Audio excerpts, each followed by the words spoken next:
दोस्तों नमस्कार। ये है मार्गदर्शन फॉर सिविल सर्विसेज। मैं अनुराग चौधरी।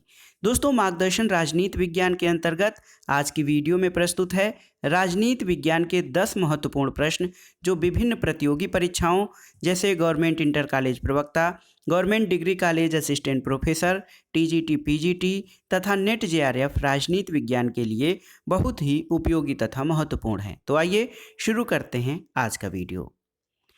दोस्तों, आज की वीडियो का पहला प्रश्न बहुत ही महत्वपूर्ण एक पुस्तक है, the wretched of the earth. The wretched of the earth पुस्तक के लेखक कौन हैं? तो सही उत्तर है दोस्तों French Fanon. French Fanon the wretched of the earth पुस्तक के लेखक हैं। दोस्तों, ये पुस्तक वर्ष 1961 में प्रकाशित हुई थी और ये फ्रेंच भाषा में प्रकाशित हुई थी पुस्तक। इसमें फ्रेंच फैनन ने उपनिवेशवाद का लोगों के ऊपर क्या प्रभाव पड़ता है, मनोवैज्ञानिक प्रभाव क्या पड़ता है, उसके बारे में चर्चा किया था। तो याद रखिएगा, the wretched of the earth पुस्तक के लेखक फ्रेंच फैनन हैं। अगला प्रश्न है दोस्तों, आश्रय का अधिकार, अच्छी सड़कों का अधिकार, शुद्ध पेयजल का अधिकार किस अनुच्छेद के अंतर्गत आते हैं? तो दोस्तों, अनुच्छेद 21 के अंतर्गत, जो कि जीवन का अधिकार है, उसके अंतर्गत आश्रय, अच्छी सड़कें और शुद्ध पेयजल का अधिकार शामिल है, क्योंकि इनके अभाव में जीवन के अधिकार की गारंटी नहीं दी जा सकती है। अगला प्रश्न देखते हैं, तीसरा प्रश्न, किस विचारक का कथन है कि विकास प्रशासन एक कार्योन्मुखी और उद्देश्योन्मुखी प्रशासनिक व्यवस्था है? तो ये लोक प्रशासन से संबंधित है और आपको बताना है कि ये कथन किस विचारक का है। विकास प्रशासन एक कार्योन्मुखी और उद्देश्योन्मुखी प्रशासनिक व्यवस्था है। तो सही उत्तर है दोस्तों एडवर्ड बीडनर।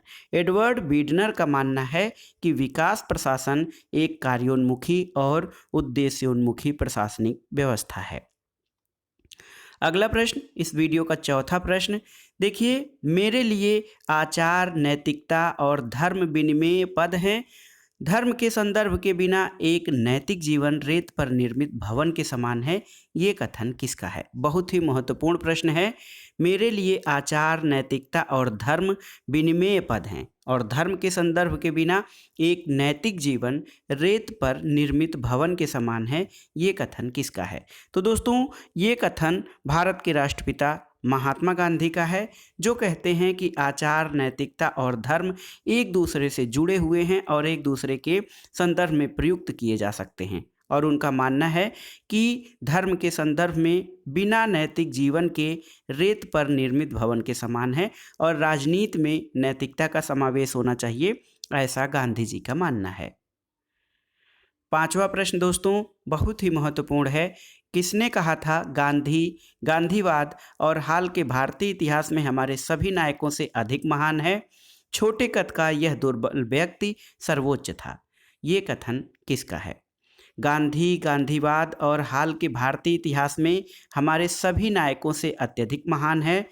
छोटे कद का यह दुर्बल व्यक्ति सर्वोच्च था। दोस्तों, ये कथन हीरेन मुखर्जी का है।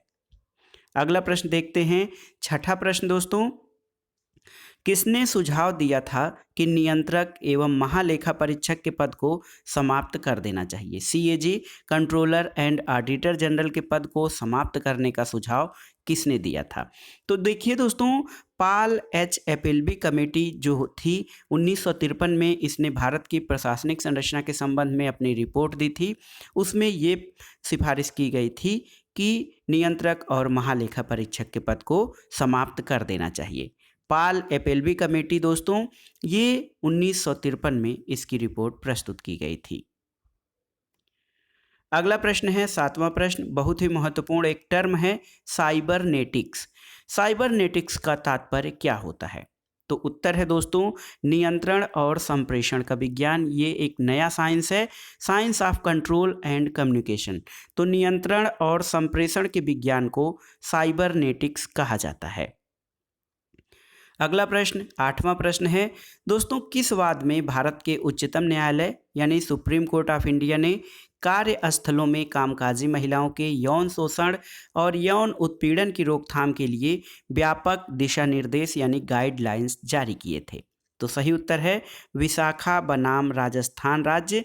दोस्तों ये वाद 1997 का है। इसमें भारत के उच्चतम न्यायालय ने कार्यस्थलों पर कामकाजी महिलाओं के यौन उत्पीड़न की रोकथाम के लिए व्यापक गाइडलाइंस जारी किए हैं।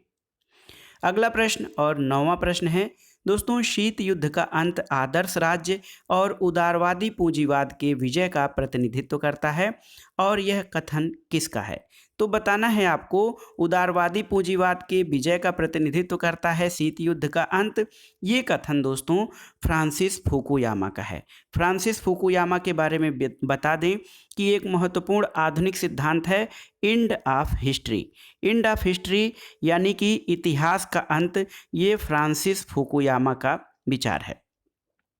तो फ्रांसिस फुकुयामा ने दोस्तों एंड ऑफ हिस्ट्री का सिद्धांत दिया है, इतिहास का अंत, और ये उनकी इसी नाम से एक प्रसिद्ध बुक भी है जो कि 1992 में प्रकाशित हुई थी, end of history and the last man. अगर जो आप इतिहास के अंत के बारे में और अधिक विस्तार से जानना चाहते हैं तो हमने एक वीडियो राजनीति विज्ञान प्लेलिस्ट में बनाया है, इतिहास का अंत फ्रांसिस फुकुयामा।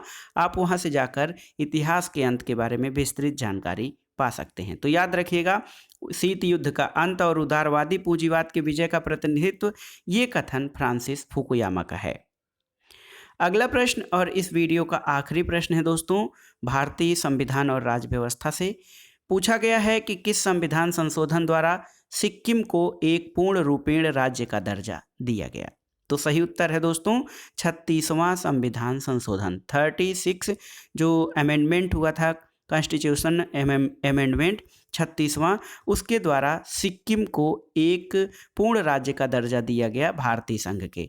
और 36वां संविधान संशोधन दोस्तों 1975 में किया गया था। आपकी जानकारी के लिए बता दें कि 35वां संविधान संशोधन इसके पहले, यानी जब सिक्किम को पूर्ण राज्य का दर्जा दिया गया, इसके पहले का 35वां संविधान संशोधन, इसके द्वारा सिक्किम को भारतीय संघ के एक सह राज्य का दर्जा दिया गया था। लेकिन 36वें संविधान संशोधन 1975 के द्वारा इसे एक पूर्ण राज्य का दर्जा दिया गया। तो दोस्तों ये थे आज के 10 महत्वपूर्ण प्रश्न मार्गदर्शन राजनीति विज्ञान श्रृंखला के। ये प्रश्न बहुत ही महत्वपूर्ण हैं आगामी प्रतियोगी परीक्षाओं के लिए, आप इनको तैयार कर लीजिएगा। दोस्तों वीडियो आपको कैसा लगा हमें कमेंट बॉक्स में ज़रूर बताइएगा। वीडियो को लाइक करें, शेयर करें और इस चैनल मार्गदर्शन फॉर सिविल सर्विसेज को सब्सक्राइब करें। वीडियो देखने के लिए धन्यवाद दोस्तों, नमस्कार।